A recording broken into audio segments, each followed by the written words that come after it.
Hello friend, welcome back to e learning with Hina ma'am channel. आज का जो session है काफ़ी इंपॉर्टेंट सेशन है, क्योंकि बात करेंगे आज जो चैप्टर रहेगा यूथ कंपटीशन टाइम का। क्योंकि आप सबको पता है कि यूथ कंपटीशन टाइम्स जो श्रृंखला है लगातार आप लोगों के बीच बनी हुई है।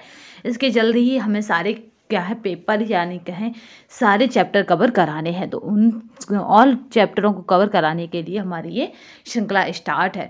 तो चलिए स्टार्ट करते हैं आज की श्रृंखला और देखते हैं हमें कौन सा चैप्टर है। तो 35 वाला चैप्टर, अगर चैप्टर के नाम की बात करें तो वो हमारा रहेगा बाल विकास की परिभाषा, क्षेत्र एवं अध्ययन। तो ये वाला जो चैप्टर है आपका मुख्य सेविका तथा जीआईसी की होम साइंस की जितनी भी वैकेंसी हैं सब के लिए मोस्ट इम्पोर्टेंट है। यानी होम साइंस की किसी भी एग्जाम के, चाहे वो जीआईसी का हो या नेट का हो, यूजीसी का हो, अदर स्टेट का हो, कहीं का भी हो, सब के लिए मोस्ट इम्पोर्टेंट है, क्योंकि यहाँ से एक दो क्वेश्चन बन ही जाते हैं। तो चलिए स्टार्ट करते हैं आज की श्रृंखला को अच्छी मोटिवेशन कोड के साथ, जो आपको ऊर्जावान रखेगा तथा औरों से बेटर तथा अल्लाह करने के लिए प्रेरित करता रहेगा। क्योंकि हारा वही है जो लड़ा नहीं, आप हार नहीं सकते क्योंकि आपने हार मानी नहीं। तो हंस मुस्कुरा रोना कम कर दे, चिंता है तो जिंदगी की नाक में दम कर दे। तो चलिए स्टार्ट करते हैं आज का सेशन। अगर बात करें पहले क्वेश्चन की, तो पहला क्वेश्चन कह रहा है कि पहला क्वेश्चन कह रहा है यहाँ पे कि ये नव प्रवर्तक होते हैं, यानी यहाँ पे सूची भी दी है, दंतग्राही सबवर्ग है और जनसंख्या के अंकलित विवरण है। तो यहाँ पे अगर पहले एक की बात करें तो ये कह रहा नव प्रवर्तक। तो नव प्रवर्तक किस में आ जाएंगे? तो नव प्रवर्तक कितने होते हैं? 2.5 होते हैं। आदि दंतग्राही ये कौन होते हैं? तो ये कितने होते हैं? तो ये 13.5 होते हैं। प्रारंभिक वयस्कता की अगर बात की जाए तो प्रारंभिक वयस्कता कितनी होती है? तो ये 34% होते हैं। और जबकि प्रशिक्षित छात्र की बात की जाए तो ये कितने होते हैं? 16% होते हैं। यानी जनसंख्या में अंकलित विवरण दे रखा है, जहाँ पे ये वर्ग है और उनकी कितनी जनसंख्या या पॉपुलेशन है उसको बताया गया है। तो यहाँ पे जो इस तरह से बनेगा, नव प्रवर्तक की बात की जाए 2.5 है, आद्य दंतग्राही की बात की जाए तो 13.5 है, और प्रारंभिक वयस्कता की बात की जाए तो 34% है, और प्रशिक्षित छात्र की बात की जाए तो 16% है। बालक का समाजीकरण कहाँ से आरंभ होता है? तो ये परिवार से आरंभ होता है बालक का समाजीकरण, क्योंकि परिवार ही बालक की पहली सामाजिक इकाई है। याद रखिएगा, अगर पूछा जाता है कि बालक की पहली सामाजिक इकाई कौन सी है तो उसका परिवार है। अब बालक के पहला गुरु या पहला टीचर कौन है? तो उसकी माँ है। याद रखेंगे, बालक के समाजीकरण के तत्वों में परिवार का प्रमुख स्थान होता है, और इसका कारण यह है कि प्रत्येक बालक जन्म से किसी न किसी परिवार में ही होता है। जैसे मतलब आगे जो बर्थ होगी वो किसी न किसी परिवार में होगी। मैंने पहले भी कहा था कि बिना माध्यम के आपकी बर्थ नहीं होती, यानी कोई ना कोई आपके जन्म के लिए भी जिम्मेदार होता है, यानी बिना माध्यम के कुछ नहीं हो सकता। तो यहाँ पे आपकी जो बर्थ होती है वो किसी न किसी परिवार में होती है। जैसे जैसे बालक बड़ा होता जाता है वैसे वैसे वो अपने माता पिता, भाई बहन और परिवार के अन्य सदस्यों के संपर्क में आते हुए प्रेम, सहानुभूति, सहनशीलता तथा सहयोग आदि अनेक सामाजिक गुणों को सीखता रहता है। यही नहीं है, वह अपने परिवार में रहते हुए प्रत्यक्ष व अप्रत्यक्ष रूप से अपने परिवार के आदर्शों, मूल्यों, रीति रिवाजों, परंपराओं तथा मान्यता एवं विश्वासों को भी धीरे धीरे सीख जाता है। परिवार के बाद पड़ोस, स्कूल, परिवार के बाद हैं सारे फैक्टर कब हैं? परिवार के बाद। परिवार के बाद क्या करता है वो? यहाँ पे परिवार के बाद क्या है? यहाँ पे पड़ोस, बाल, स्कूल, बालक के साथ ही समुदाय, धर्म, जाति, धर्म आदि का बालक के समाजीकरण के में मुख्य योगदान रहता है। के मुख्य योगदान करने वाले कारक है। बाल विकास के विभिन्न पहलू हैं। तो शारीरिक विकास, गत्यात्मक विकास, भाषा विकास, ये सभी क्या हैं? बाल विकास के सभी पहलू हैं, यानी उपयुक्त सभी राइट आंसर है। यह PDF आपको हमारे टेलीग्राम तथा व्हाट्सएप पर मिल जाएगी। अगर बात करें यहाँ पे बाल विकास के पहलुओं को तो कुछ इस तरह से देखा जा सकता है। शारीरिक विकास, गत्यात्मक विकास, भाषा विकास, सामाजिक विकास बाल विकास के पहलू हैं। ठीक है, अगर बात की जाए शारीरिक विकास में क्या होगा, तो ये शारीरिक विकास की गति जन्म के बाद के महीनों में तेज होती है और उसके बाद धीमी पड़ जाती है। अगर गत्यात्मक की बात करें तो शिशु में विभिन्न कौशलों का विकास माता पिता के लिए हितकारी होता है। चीज़ों को हाथ में लेना और स्वयं बैठना, घुटनों के बल, ठीक है, घुटनों के बल बैठ जाना यहाँ पे कहा घुटनों के बल चलना विकास क्रम में, ये सभी उपलब्धियां मील का पत्थर साबित होते हैं। यानी जितनी भी वो क्रियाएं करता है शारीरिक चीज़ों की, हाथ पैर हाथों में लेना, स्वयं बैठना, घुटनों के बल चलना, ये उसकी सभी गत्यात्मक यानी मोटर डेवलपमेंट। याद रखिएगा इसको, इस तरह से आप याद रख सकते हैं कि आपका गत्यात्मक यानी मोटर यानी चलने वाला। ठीक है। भाषा विकास की अगर बात की जाए तो ग्रहणशील भाषा यानी दूसरों की बात ही समझ में क्रमिक विकास होता है। इसकी शुरुआत लगभग 6 महीने की आयु में होती है, तभी से बच्चा ग्रहण करने लग जाता है। सामाजिक विकास के घर के बाहर छोटे समूहों में भागीदारी बच्चों की सामाजिक विकास को क्या करती है, विकास को बढ़ाती है, सामाजिक समझ को बढ़ाती है और उनकी सहानुभूति को बढ़ाती है।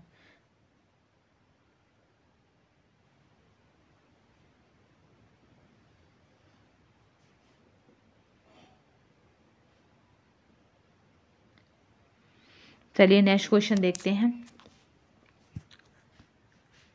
निम्नलिखित में से शिक्षा मनोविज्ञान के संदर्भ में कथन सही नहीं है। तो शिक्षा मनोविज्ञान क्या करती है, तो याद रखिएगा तर्क विज्ञान के रूप में ये नहीं है शिक्षा मनोविज्ञान। ठीक है, यहाँ पे ऑप्शन बी गलत है, तो केवल और केवल बी गलत है, तो आंसर बनेगा डी।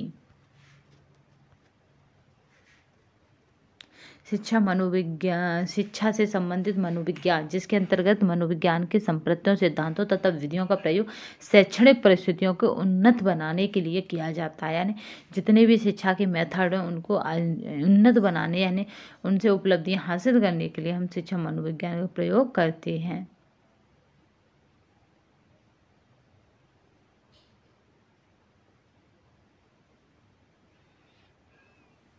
ठीक है, तो यहाँ पे इस तरह से हमने बात कर ली। तो नेक्स्ट देख लेते हैं। ये पीडीएफ आपको हमारे टेलीग्राम तथा व्हाट्सएप पर मिल जाएगी। सभी पीडीएफ टेलीग्राम तथा व्हाट्सएप पर उपलब्ध है। तो आप क्या करें, टेलीग्राम को ज्वाइन करें, जिससे कि अब तक की सारी पीडीएफ आपको मिल जाए। कल की क्लास की यानी 22 वाली क्लास की और आज हो गई 35 वाली क्लास की पीडीएफ जल्दी ही आपको मिल जाएगी। निम्नलिखित में से कौन सा विकास का सिद्धांत नहीं है, तो विकास विशिष्ट से सामान्य की ओर अग्रसर होता है। विकास की विभिन्न अवस्थाएं होती हैं। विकास विशिष्ट से सामान्य की ओर नहीं, सामान्य से विशिष्ट की ओर। सामान्य कब, जब आपकी वर्थ होती है, विशिष्ट कब, जब आप किशोरावस्था को तरफ चलते हैं। विकास की विभिन्न अवस्थाएं होती हैं, सही है। विकास प्रतिमान की भविष्यवाणी नहीं की जा सकती, जबकि विकास प्रतिमान की भविष्यवाणी की जा सकती है। ये कौन बताता है, ये ग्रोथ एंड डेवलपमेंट बताती है। विकास एक निश्चित क्रम में अग्रसर होता है। विकास परिवर्तन का क्रम है, तभी तो विकास की भविष्यवाणी की जा सकती है। तभी तो जो व्यक्ति है या फिर जो पर्सन है वो क्या करता है, बच्चों को देख कर बता देता है कि इसका विकास किस तरह का चल रहा है। विकास एक अनवरत प्रक्रिया है। याद रखिएगा ऑप्शन क्या बना है यहाँ पे, केवल 1 और 3। क्यों बने, क्योंकि इसने पूछा था कि क्या विकास का सिद्धांत नहीं पूछा था।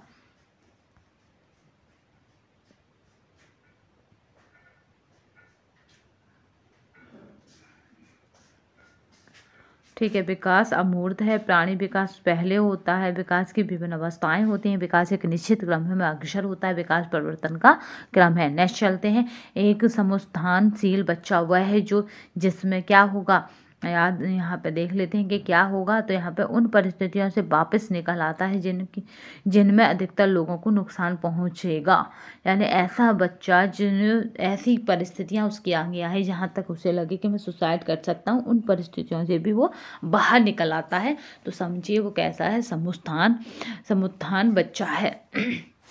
ठीक है, जिसका उत्थान हो सके, यानी जिसका मतलब क्या है, पॉजिटिव वे में बढ़ सके, सम उत्थानशील बच्चा होता है। ठीक है, यहाँ पर अगर बात करें तो ये हो जाएगा रिजिलियंट। एक समुत्थानशील बच्चा वह होता है जो परिस्थितियों में वापस निकल आता है। यानी ऐसी परिस्थितियाँ जहाँ लगता है कि बच्चा अपनी जान भी दे सकता है, उन परिस्थितियों से भी वो बाहर निकल आए।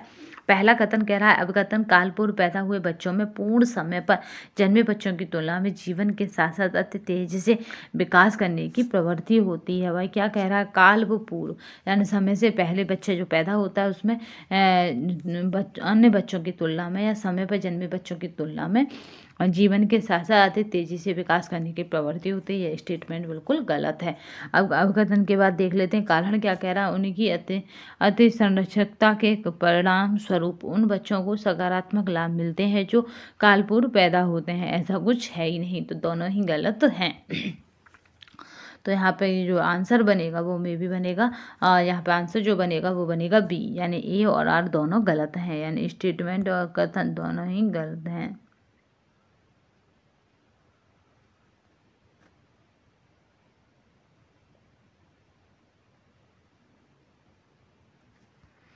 ठीक है, यहाँ आंसर जो बनेगा वो बनेगा बी। नेक्स्ट क्वेश्चन देखते हैं। बाल अध्ययन में अनुसंधान सूचना एकत्रित करने के लिए प्रश्नावली पड़ताल प्रपत्रों में से एक है। तो प्रश्नावली भाई प्रपत्र तो है ही है, क्योंकि ये अनुसंधान में प्रयोग होता है, तो ये स्टेटमेंट सही है। ठीक है, डॉट डॉट छोटे बच्चों के लिए एक डर बढ़ाने वाला उद्दीपक है। तो एकांकीपन आपने देखा होगा, बच्चे हमेशा कंपनी चाहते हैं, वो कभी भी अकेला रहना पसंद नहीं करते हैं, क्योंकि एकांकीपन में उन्हें डर लगता है।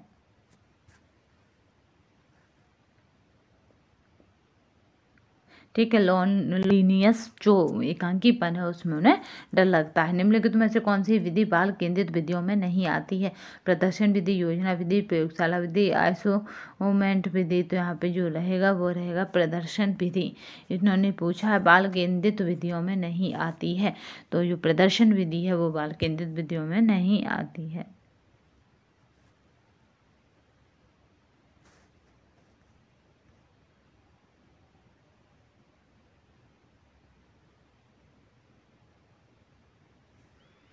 चलिए यहाँ पे देख लेते हैं। ठीक है, प्रदर्शन विधि है क्या है, तो किसी भी कार्य को करके दिखाना ही प्रदर्शन कहलाता है। प्रदर्शन के माध्यम से नई तकनीकें, नवीन यंत्रों, उपकरणों और सूचनाओं को ग्रामीण तक पहुंचाया जाता है। प्रदर्शन मुख्य रूप से देखकर विश्वास करने वाली विधि होती है या विधि है। यह विधि बाल केंद्रित नहीं है। संस्थाएं जो 2 से कम उम्र के बच्चों की संरक्षता व देखभाल करती है, 2 से कम उम्र की तो क्रैच कहलाती हैं। ये क्रैच कैसी सार्वजनिक संस्था होती है। यहाँ बच्चा कितनी ईयर तक रहता है, तो याद रखिएगा ये 1 से 3 वर्ष तक के शिशुओं की यहाँ देखभाल की जाती है। उन्हें सुबह या मतलब ऑफिस टाइम या ड्यूटी टाइम छोड़ दिया जाता है, लौटते हुए उन्हें ले लिया जाता है।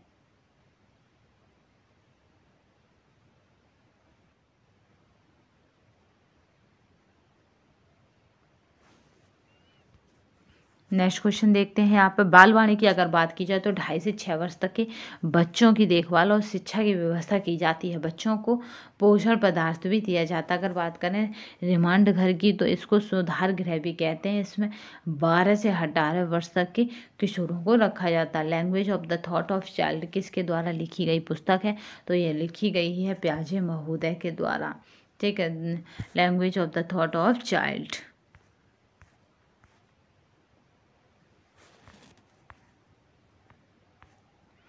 प्रसिद्ध मनोवैज्ञानिक जीन पियाजे महोदय ने 1923 में the language of thought of child नामक पुस्तक का प्रकाशन किया। इसके अतिरिक्त उनकी अन्य प्रकाशित पुस्तकें निम्नलिखित हैं। पहली है the psychology of the child 1966,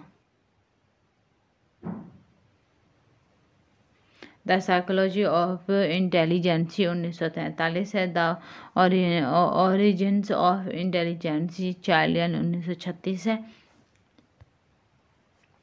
the moral judgment of the child 1932 है। यहाँ पे है construction of reality in the child 1954 है।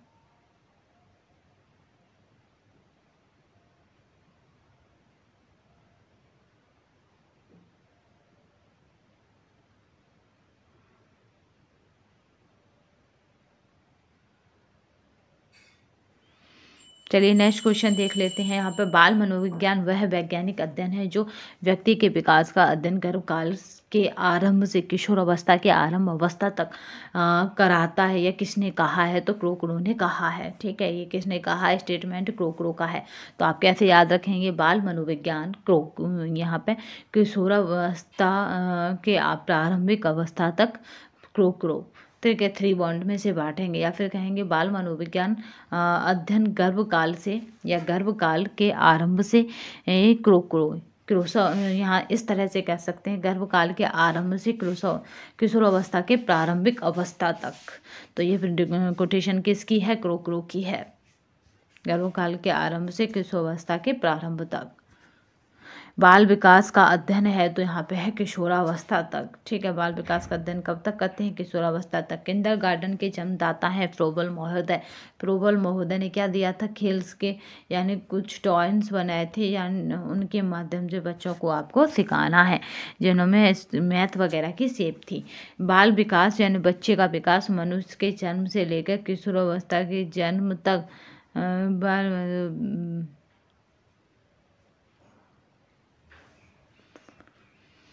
किंडरगार्टन की बात कर लेते हैं तो महोदय ने क्या करा था? किंडरगार्टन का अर्थ होता है बच्चों का उद्यान, क्योंकि किंडरगार्टन का अर्थ है यहाँ पे बच्चों का उद्यान। गार्डन माने होता है बगीचा, किंडर माने बच्चे, तो बच्चों का उद्यान। ये बच्चों का एक छोटा स्कूल होता था जहाँ बच्चों को चटाई बनाने, मिट्टी की मूर्तियाँ बनाने, सांस्कृतिक कार्यक्रम गाने सिखाने और इसमें शिक्षण कार्य अधिकांशतः महिलाओं द्वारा किया जाता था। इसी में बात कर लेते हैं हमारे यहाँ मोंटेश्वरी की, जिन्होंने क्या दिया था? मोंटेश्वरी मेथड दिया या विधि दी है। इसमें क्या था? पांचों इंद्रियों को, बच्चों की पांचों जो इंद्रियों को एक्टिव करके उसको टीचिंग मेथड से जोड़ना था। बाल मनोविज्ञान मनोविज्ञान की वह शाखा है जिसमें जन्म से परिपक्वता तक विकसित हो रहे मानव का अध्ययन किया जाता है। तो यानी जन्म से कब तक? तो ये जन्म से यहाँ पे क्या होगा कि कब तक अध्ययन किया जाता है? एक बात बस याद रखिए, इसको भी 3 बॉन्ड बनाइए। बाल मनोविज्ञान क्या कह रहा है यहाँ पे? जन्म से परिपक्वता तक विकसित हो रहे मानव का अध्ययन किया जाता है। तो ये कोटेशन किसकी है? तो यहाँ पे ठीक है, इसको भी 3 बॉन्ड बनाइए। बाल मनोविज्ञान और फिर क्या है? जन्म से परिपक्वता तक विकास हो रहे मानव का अध्ययन। तो ये कोटेशन किसकी है? तो ये है जेम्स ट्रेवर की। कौन सी विधि बच्चों के पालन पोषण में सम्मिलित नहीं है? तो यहाँ पे बच्चों के अगर पालन पोषण की बात की जाएगी तो वो है बाल विकास अध्ययन। ये विधि उनके पालन पोषण से संबंधित नहीं है। भोजन ग्रहण कराना, स्तन त्याज्य और मलमूत्र नियंत्रण, ये सभी इनके पालन पोषण से संबंधित हैं। किस वैज्ञानिक के अनुसार नवजात शिशु एक कोरी स्लेट के समान है? ये कोटेशन मोस्ट इम्पोर्टेंट है, तो यहाँ पे याद रखेंगे। नवजात शिशु एक कोरी स्लेट, तो ये कहा है जॉन लॉक ने। ठीक है, जॉन लॉक ने क्या कहा है? नवजात शिशु एक कोरी स्लेट है, एक कोरी स्लेट। तो नवजात शिशु